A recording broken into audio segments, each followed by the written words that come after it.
Hi guys, good morning. So, ngayon naman ituturo ko kung paano gumawa ng chatbox sa loob ng Facebook Messenger. So, syempre, magda-download ka muna ng Facebook Messenger app. So, makikita mo dito sa screen ko, yun yung pangalawa sa taas, katabi ng Facebook. Pindutin mo siya. Yan. So, lalabas na. Ito yung lalabas sa screen mo. Ngayon, paano na gumawa ng chatbox? Kung makikita mo dito sa bandang kanan, sa pinakababa, meron dyan tatlong tao na parang half body, na kulay puti, tapos may plus. So, yun. Dito, pag sa Android to pag sa Android cellphone. So, click mo yon, click mo.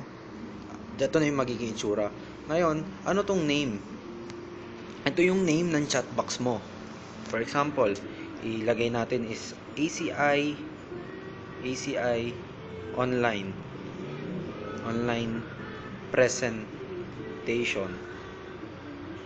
ACI online presentation. So nakagawa ka na ng title.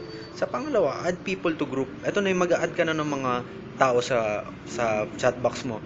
For example, add mo si upline mo, then add mo si prospect mo.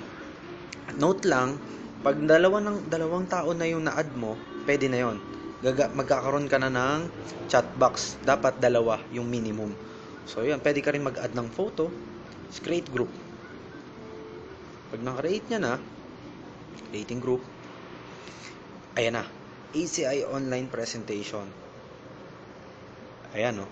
ACI online presentation. Dun sa pinakataas. Ito. So, watch. Gagawin natin dyan. Pindutin mo. Yan na. Nasa loob ka na ng presentation. Pag nag-chat ka dyan, makikita na lahat nandun sa loob ng chatbox yung chinat mo. So, yun lang. And abangan yung susunod ko mga video tutorial kung paano gawin at paano yung mga basic na dapat mong gawin pag mag-online marketing. So, yun lamang po. And happy networking and God bless. Yes.